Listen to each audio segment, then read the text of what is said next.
It's a real pleasure for me to introduce Professor Taylor. I first got to know Professor Taylor more years ago than I'd like to mention when he was my professor for Political Science 170, Introduction to International Relations. In a sense, it's his fault that I ended up doing what I did. Professor Taylor has an undergraduate degree from BYU, graduate degrees from the Fletcher School, and has been at BYU in a variety of capacities over the last several decades as chair of the Political Science Department, as the founding director of the Kennedy Center, my predecessor here, as the person who invited me back as I was finishing my graduate work as a visiting instructor in political science, and in a variety of church capacities as well, most recently as a mission president in Boise, Idaho. We are honored to have him here with us today. He has long experience, more experience than anyone else on the faculty in speaking about the topic that he's prepared to speak on today, ethics in international affairs. It's our pleasure to have him. I heard a preview of this at a recent luncheon we had where he was honored with a Distinguished Service degree, and I look forward to hearing a more developed version of his topic today on ethics and international affairs. Please join me in welcoming Professor Stan Taylor.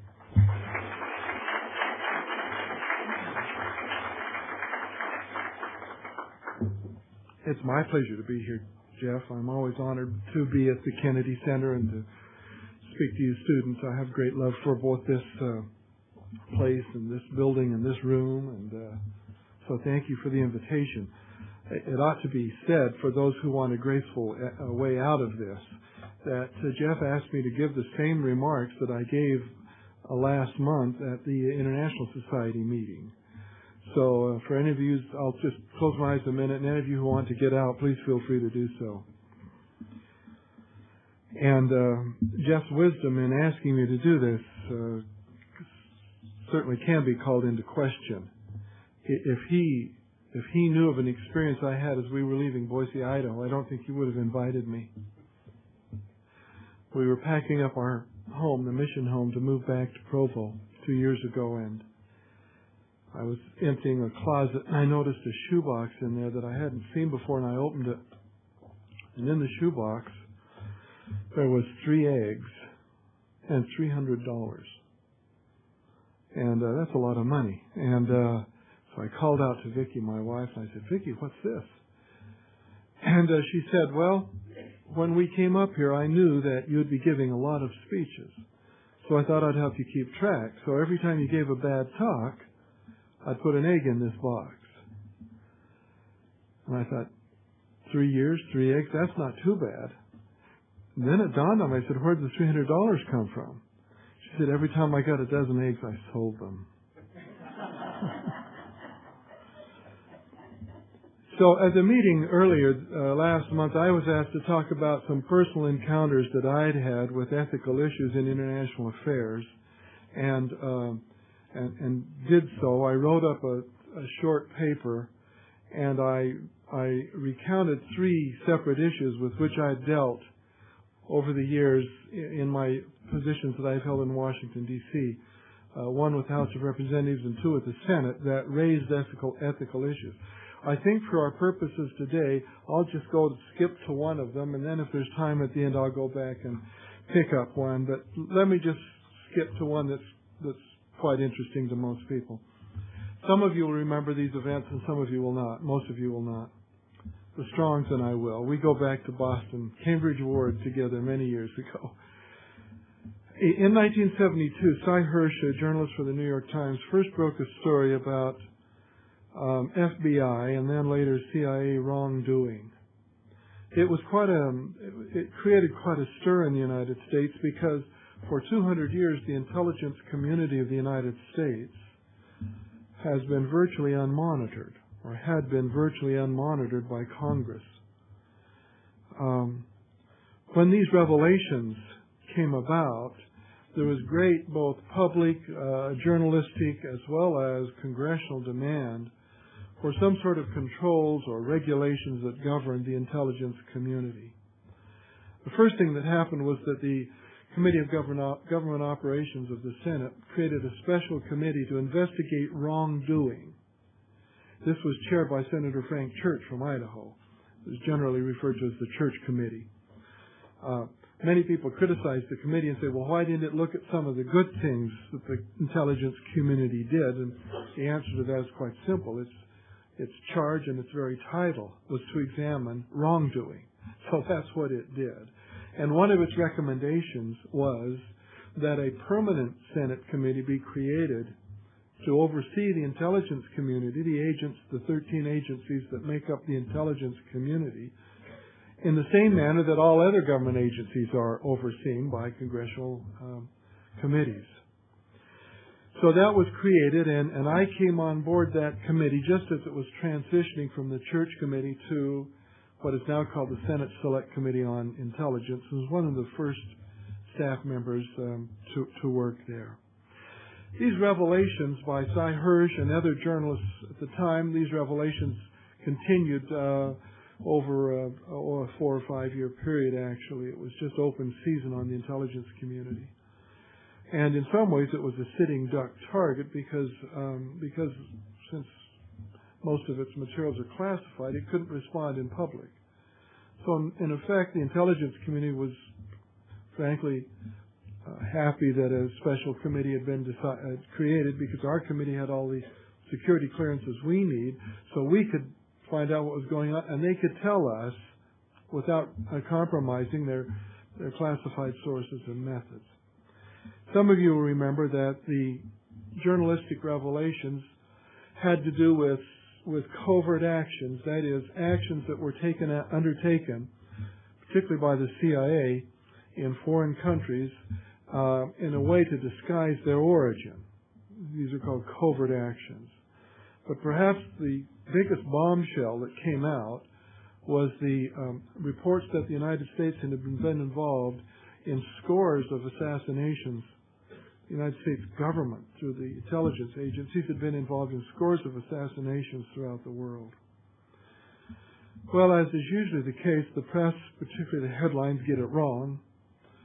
And it turned out, after our committee did quite thorough investigations, having access to all kinds of classified information, it turned out that while there were a lot of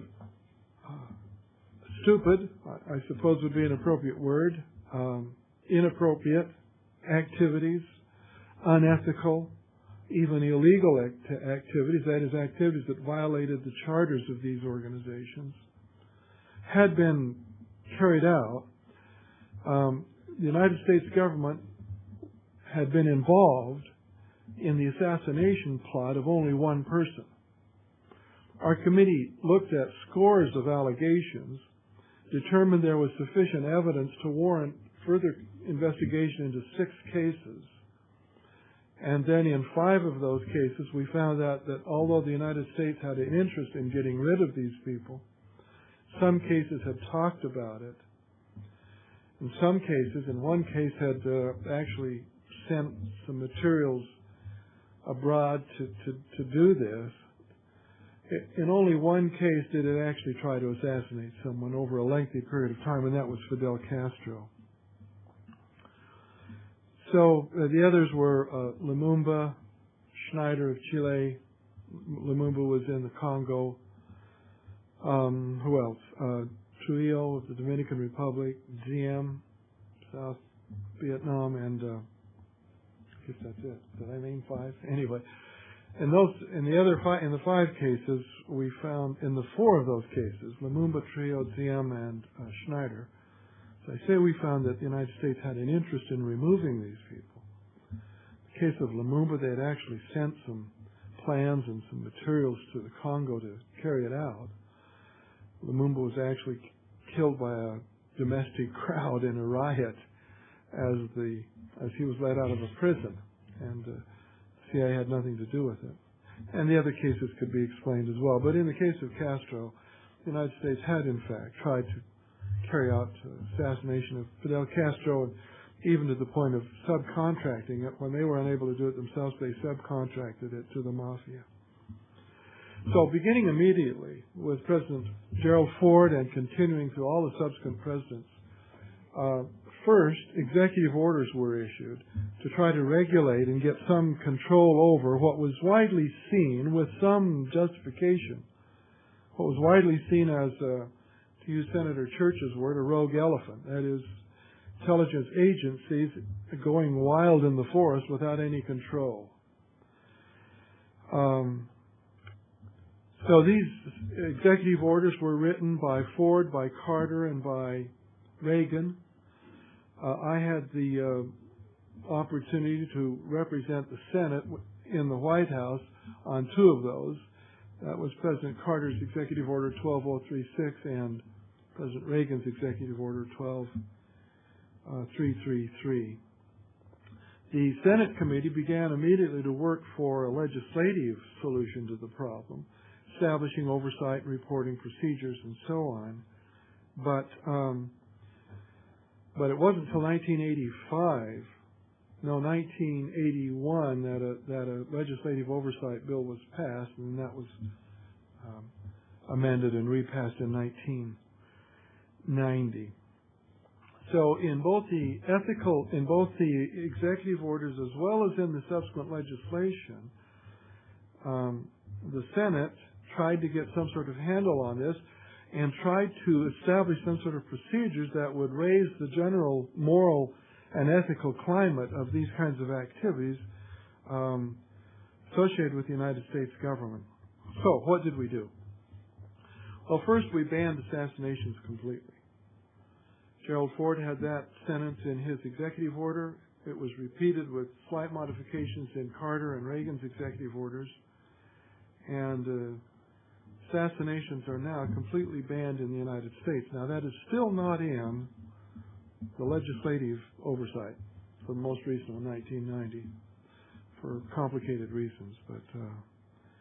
But it is in the executive order. Now, it's there because there are exceptions, and I mean, we all realized who worked on this that there are times when it might be in the interest of the United States, when its interests were quite severely under threat. It might be more ethical to assassinate a foreign leader than it would be to conduct a war. We LDS have heard that many times in the scripture in 1 Nephi. Better that one man should perish than an entire nation. So we felt comfortable banning assassinations for a lot of reasons. Again, one reason is that there were exceptions. For example, when President Reagan authorized a missile attack or a fighter bomber attack on Libya, that was an exception. There was a presidential order given, and we had considered him, because of more than adequate evidence, to be directly behind a number of terrorist bombings in Europe that had killed both Europeans as well as a large number of American soldiers. Secondly, we knew that in time of war, these principles don't apply. That is, it is absolutely appropriate, according to traditional international law, according to the UN Charter, according to the U.S. Constitution, according to the National Security Act of 1947. It is absolutely appropriate for the United States to take actions to defend its vital national interests. No one disagrees with that. But prudence ruled our thoughts as well as anything. I had recently had a student who did a fairly decent investigation of every assassination attempt about which he could find historical information through all history, starting even in biblical times. He got documentation, or sufficient documentation, at least on 197 cases of assassination, to reach an interesting conclusion, and that is that whether it's legal or ethical or not, it's not prudent. In only 12 cases did he find that the assassination or the attempted assassination, he studied both, changed the policies that the perpetrators of the assassination were trying to change. That is, in about 180 of the cases, it strengthened those policies that they were trying to change. It didn't seem to be a prudent policy action disregarding ethical and legal and moral considerations.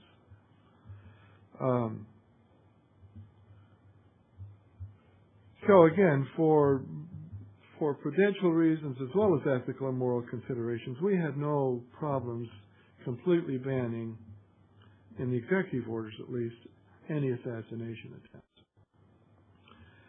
Now, I've taken some considerable teasing and sometimes quite serious criticism for that. I mentioned the other day in our meeting that I've forgotten the year, but it was when President Holland was president.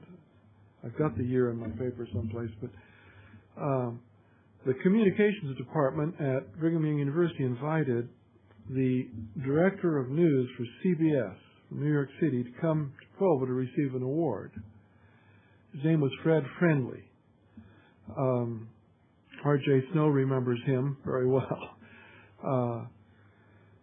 And he came, and we had a little dinner and presentation over in the president's house, where the BYU president used to live, right here on the campus, now the visitors building.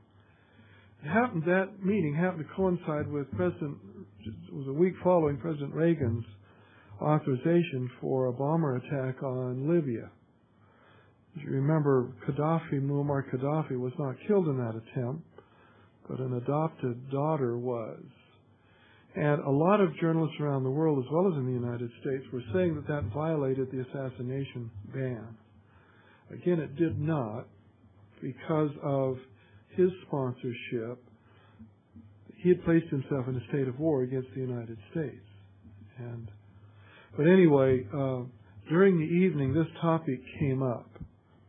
And Mr. Friendly got on a soapbox, I mean a giant soapbox, and started just berating the assassination ban in President Reagan's executive order.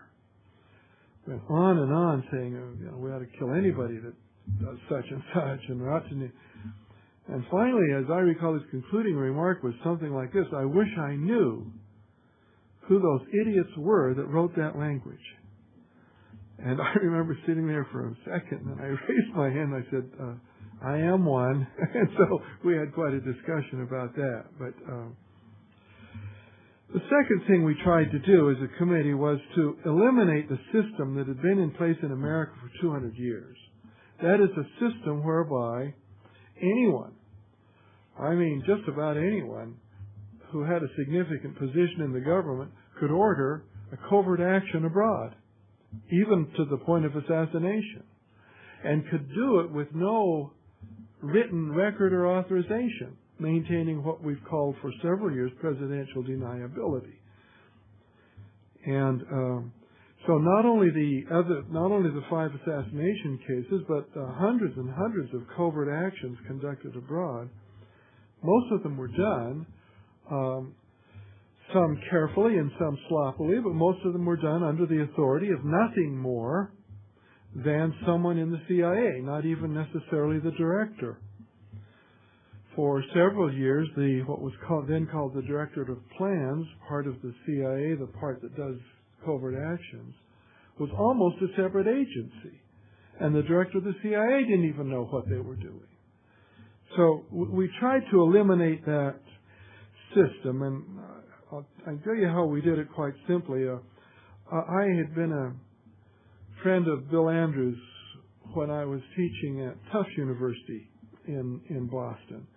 Bill Andrews was a political science professor who wrote a book called Constitutions and Constitutionalism. And in that book he had a sentence that went something like this. He believed that the essence of constitutionalism was the proscription of power and the prescription of procedures. It's a felicitous phrase, but you have to think about it a minute because it's actually not a bad definition. That is, to have a constitutional government, you proscribe the power of government, which is what the American Constitution does, and then you prescribe the means through which those powers can be exercised. You define the process. We tried to apply that to covert actions in general. So, first we proscribed the power to authorize covert actions. They had to be authorized by the President of the United States, and that authorization had to be signed. That is, there had to be a presidential finding. This was so important to us because as the Senate committee conducted investigations of both assassinations and other wrongdoing, we constantly were running up against a brick wall where someone would say, well, I don't know if the president knew about this or not. Others would say, well, I think he did. This was particularly true in the case of the investigation of the invasion of the Bay of Pigs in Cuba. To this day, Ted Sorensen, who was in that cabinet, or a speechwriter and in on the executive committee that dealt with Cuban issues, to this day he claims that neither John F. Kennedy nor Robert Kennedy knew about the CIA's plans. I'm absolutely convinced that's not true. Although we could never find written evidence, we talked to too many people who said that they had been present when it was discussed in the White House. But we wanted to eliminate that kind of occurrence in American history. It's not healthy, I don't think. So we proscribed the power by which covert actions can be authorized. Had to be authorized by the President, it had to be signed. Generally, it's called a PDD, a Presidential Decision Directive, and they're numbered. And there's been a lot of them signed since that time. And so when something goes wrong, when authorities are exceeded, you can now trace it back and say this was authorized by the President. Now, I'll tell you what that means, or has meant. It has meant that a lot of foolish, imprudent, and perhaps illegal intelligence community activities that might otherwise have been conducted have been self-censored. That is, either the President or the CIA officials have said, let's not take this to Congress. Because they had to be, the covert action, this is the prescribing procedures. Covert actions had to be reported to Congress before they were carried out. And it's been estimated by some people, in my judgment it's a little bit high, but it's been estimated by some scholars that up to 80% of covert actions that are first conceived within the guts of the CIA have been self-censored before they got to Congress. I think it's closer to 70%, but that's still, I think, a healthy improvement in our constitutional process. Now, we created exceptions to that, obviously. If something requires immediate action because of a dire threat, covert actions can be carried out as long as they're reported shortly after.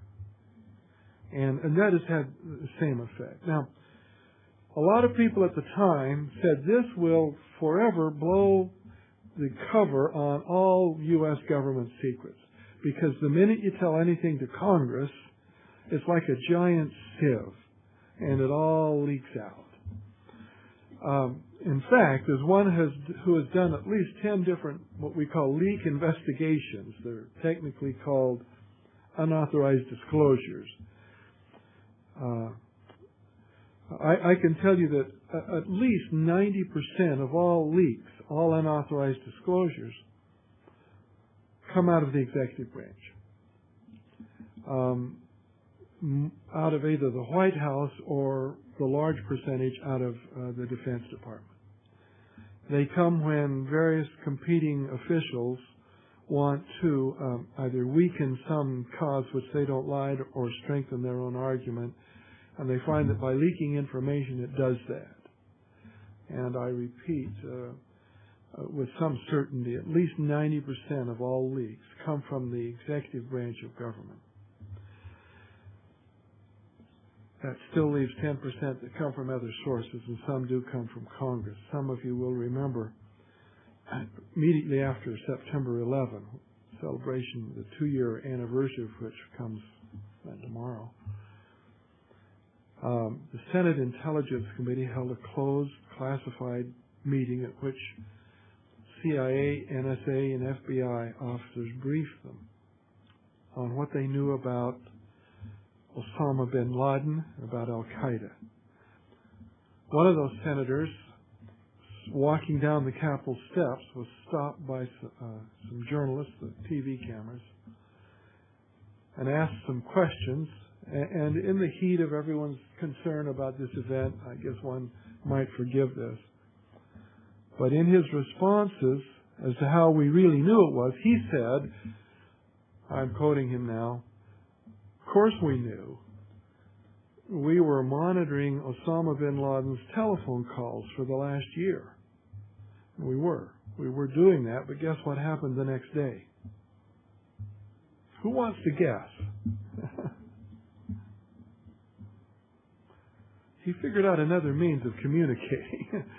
So we lost that source of intelligence. But for well on to a year, we were monitoring all of his communications. So don't worry about informing Congress being a great source of leaks. That doesn't happen all of the time. We also encourage the intelligence community to develop their own internal procedures, and they did. And while some complain, and maybe with some justification, I'm sure we go to extremes. It's always a pendulum swinging, and it's tough to know exactly what's the right approach. But within the CIA right now, there are 6 to 8 levels of reviews of all proposed covert activities. So even within these organizations, procedures have been established. Now, I hope you can see that through this means, we try to introduce or to spread into the secret side of the American government as many of the constitutional principles that we could by proscribing power to authorize and by prescribing procedures through which they would be carried out. My role in these developments has been small, although I take some pleasure in being part of it. In spite of Fred Friendly, I'm kind of proud of being one of the idiots who attempted to raise U.S. foreign policy, particularly covert actions, to a little bit of a higher moral level. I have a paper which Jeff, I understand, will have and will be made available. And to keep my presentation short, I put about 10 pages of footnotes in there. So any of you who want to find out more of the details as a scholar would, I believe you'll be able to get that paper from Jeff. I think time might permit to at least tell you one other experience. And then I'd like to field any questions. One of the things we couldn't do last month was take questions, we took about 2, but I'm sure there might be some comments and rightly so, probably some criticism. One of the other things that the Senate Committee worked on, and I had the pleasure of being one of the 2 principal staff people that worked on this, was the issue of what to do about espionage, part of the counterintelligence function assigned to the FBI. We had fallen into an interesting situation in America. Immediately following World War II, we started discovering through some fascinating means that we talk about in my class, but we probably won't have time here. We started discovering that McCarthy, Senator McCarthy from Wisconsin, was both right and wrong. He was right in that the American government was riddled with communist spies. He was wrong in who they were. He had no clue who they were. And his famous briefcase with a list of 123 traitors in it, which was never turned over to anyone, probably none of them were communist spies. But through signals intelligence and other means, we started to unravel a huge chain of communist espionage in the United States. We prosecuted 2 of them. That would be Ethel and Julius Rosenberg. They were deemed to be primarily responsible for the stealing of secrets about the atomic bomb, which were delivered to the Soviet Union which now that the Cold War is over, openly admits that it aided them and speeded their development up of such weapons by at least 5 years. The Rosenbergs were the only ones we ever prosecuted successfully. And this is why. Standards of evidence in the United States judicial system are proper, I think, but they're very high. And what we found was that as we would arrest a spy, the evidence against that spy, or traitor might be a better word, the evidence against that person was obtained through telephone taps or mail searches or some things that violated the procedural limitations of the Bill of Rights and our Constitution. And so the courts would throw out the evidence.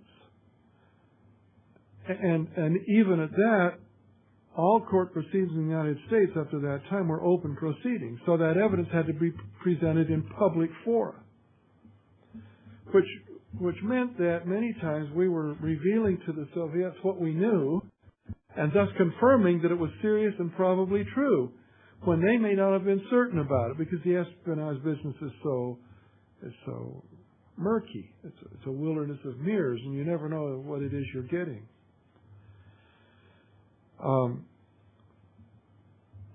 To remedy that, the Senate passed an act called the Foreign Intelligence Surveillance Act. And John Elf and I were, John is Deputy Director of the FBI now, and he and I were the two principal authors of that act. I worked for Senator Garn at the time. He worked for Senator from Indiana, whose name will come to me. And they, of course, take the credit for all of this, and rightly so. But we did all of the staff work on it. Thank you, Jeff. This act provided that there would be a special court that could be convened within Washington, D.C. by calling on members of district courts around the country to come to Washington. It's called the Foreign Intelligence Surveillance Act Court. And this court could deliberate in secret. Thus, the FBI, when they had evidence on someone, would only collect that evidence after they had gone to this court and obtained a document similar to the same documents required by the Omnibus Crime Act, 1963, a warrant to conduct these operations. It's not technically a warrant, but it has the same effect. So now the FBI could collect information on suspected spies. And if there's time in the question period, I can tell you how that all works. But they could collect information on these spies, then present it in a closed court, and if they're where it would tend to be accepted, and the prosecution of traitors has just gone up like this. I published an article to which I made reference in my paper called America's Cold War Spies, why they spied and how they were caught. And it's just fascinating to see what happened once the Foreign Intelligence Surveillance Act was passed. Now, it's just recently been amended as part of the Patriot Act. And I'm withholding judgment on that as of right now, the amendments. But I feel quite proud of being able to work on that and being part of the group that created legislative authority that allowed Aldrich Ames and Robert Hansen and actually probably about 50 others to be caught and prosecuted and convicted. Again, in a way that followed the procedural requirements of due process, but was able to do it in such a way that important and sensitive intelligence sources and methods would not be compromised. Well, I think I'll stop at that point and just let you throw tomatoes or whatever you'd like. Is that all right, Jeff? You want to do that? Professor Taylor has, like many of you, has a 1 o'clock class, so we'll take about 10 minutes of questions to respect his schedule. Dan, let me ask the first one. Sure. I think we're we're coming up another day or two on the 30th anniversary of the Allende coup in We are.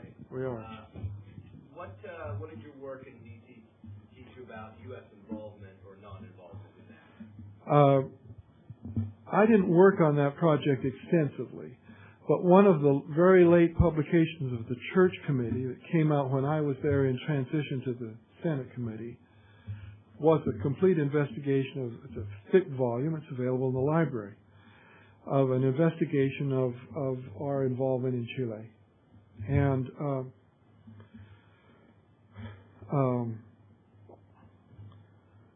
it was based on open access to all classified documents. And what we documented was that the United States was engaged in some of the stupidest, I ought to use a more sophisticated term, most imprudential actions you can imagine. And we tried through, we circuited the normal diplomatic process. We created what they call Track A and Track B. Neither the State Department nor the American ambassador in Chile knew what we were doing.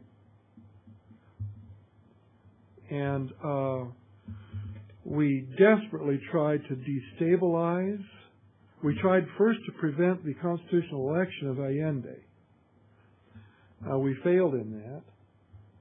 When Allende came to office, we tried to create a very destabilizing atmosphere in Chile. We did that through propaganda, through planting stories in various unions throughout Chile. Chile's leading newspaper, the editor of which was anti-Allende, and we ought to mention, to be fair, that Allende came into office on a truly socialist ticket and was talking and acting like he wanted to be like Castro. So there was some concern, but still what we did was completely out of order. We tried to get a constitutional action that would have prevented Allende. Time gets very complicated, but Allende did not win election by a sufficient majority under Chilean law to assume the office of president. He didn't have a sufficient majority. So the election went to the Chilean Congress. And we desperately tried to prevent the Chilean Congress from electing him. One of the primary impediments in that process was the Chilean Defense Department, equivalent Defense Department, Chief of Staff, whose name was General René Schneider. And we tried to get Schneider out of the way. We talked to at least 3 or 4 different Chilean groups and encouraged them to kidnap him. One of those groups even attacked his motorcade one day, and they were driven off. They requested more arms. We were in the process of sending more arms to them when another group, completely unaffiliated with Pinochet, and the generals that we were supporting, tried to do the same thing, and they shot and killed Schneider in the process. That's why you have to get into it a little bit to see whether or not the United States was involved in the assassination of Schneider. They weren't, even though they had tried a lot of things to get him out of the way. Fred Kornblum's new story on the Pinochet papers, by the way, greatly exaggerates a lot of things that happened there in my judgment. But anyway, that's the short answer. Would you please wait for the microphone? Apparently they're recording this and would like a microphone. Yeah, okay. Give it a throw, Marilyn.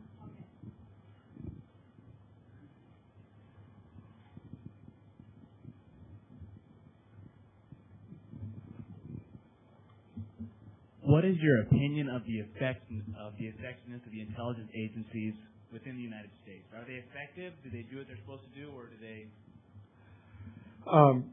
There are 13 intelligence agencies, 14 now with the Intelligence Department of Homeland Security. Like any organization of human beings, they don't always do smart things. The CIA is forbidden by law from operating within the United States. It can only operate outside of the United States. The FBI has counterintelligence functions. The FBI has not been good at counterintelligence. It's not been good because the mentality of the FBI is a police mentality, and always has been since J. Edgar Hoover created and shaped it.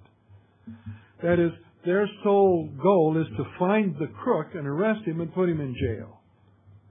In intelligence and counterintelligence, you want to determine who the spies are, but you don't want to arrest them because they'll lead you to a wider circle, or they'll allow you to tap into the communications network and promulgate disinformation, or a lot of things. And the FBI's never been good at that. It's a completely different culture than the CIA culture. They can't arrest people. They don't want to arrest people. They want to find out what they're doing, where it leads, who's behind it, and so on.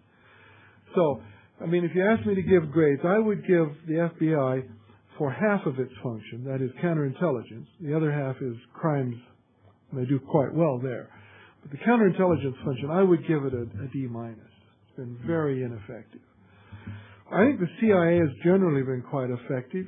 You have to, again, you're dealing with human beings who do occasionally stupid things, at least I do. But I think it's by far the best intelligence service in the world today. That's a short answer to your question.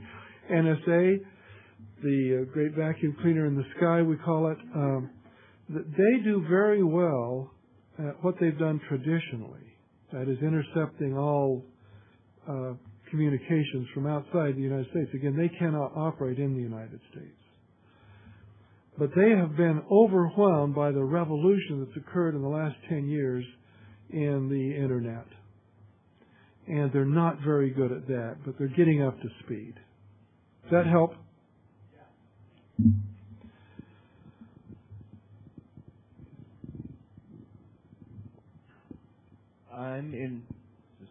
I'm interested in hearing about the laws that the U.S. made against assassinations. The U.S. has no laws banning assassination. The assassination ban that they put on the executive order. The current executive order that governs intelligence activity is that signed by President Ronald Reagan. It's executive order number 12333. It has two sentences in it, which I helped draft, which reads something like this. The United States government, neither the United States government nor any arm of the United States government will engage in any activities or attempts to assassinate. Let's see, the Ford executive order had the word political assassination in it, but that's cut out because it was felt to be redundant. To assassinate foreign leaders, nor shall they, forget the language, subcontract those activities to other entities. That's all that exists. Every year, a congressman from Florida, every year on the clock, introduces a bill in Congress, in the House of Representatives, to authorize assassinations. It's never even had hearings. It always fails. I don't know whether I'm comfortable with this or not. I'm comfortable with the ban. If it's written into law, you have to be a little cautious because then it gets very cumbersome to change.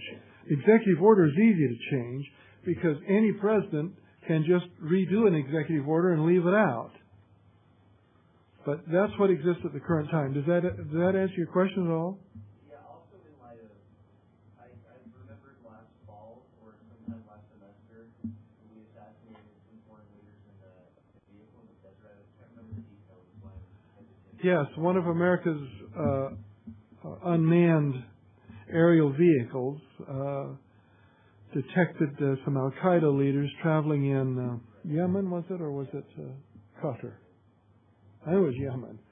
And actually it was one of the, it'll go down in 100 years from now, military historians will look back to that event because it was an actual attack using missiles, and there were no U.S. soldiers anywhere in the area. It was all done remotely through these aerial vehicles.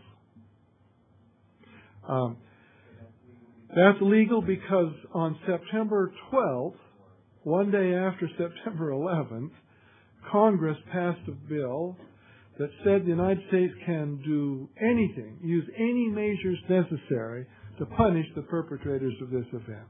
That was an actual congressional exception. Al-Qaeda officials are probably an open target right now, any place they are. I guess I just have a question about the specific definition of assassination. Does it have to be covert, or we openly are hunting for Saddam Hussein, but that doesn't count? No, that's a good question. If this bans assassination, period.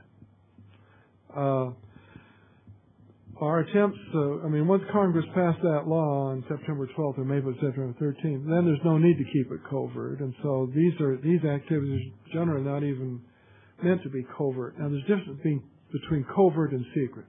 A covert action is one, the origin of which is always meant to be hidden.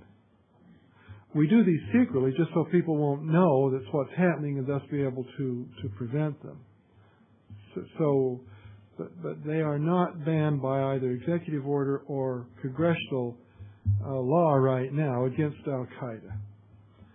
President Clinton also signed a PDD, a Presidential Decision Directive, authorizing the assassination of Osama bin Laden while he was president.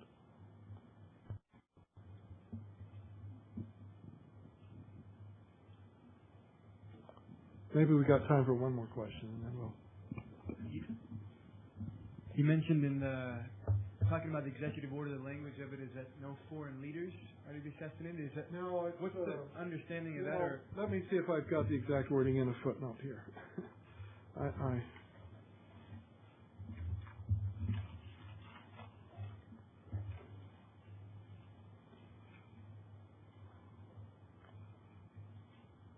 I don't have the exact wording. I thought I had it in a footnote, but if you will go onto the internet and enter 12333, it'll come up, the exact wording.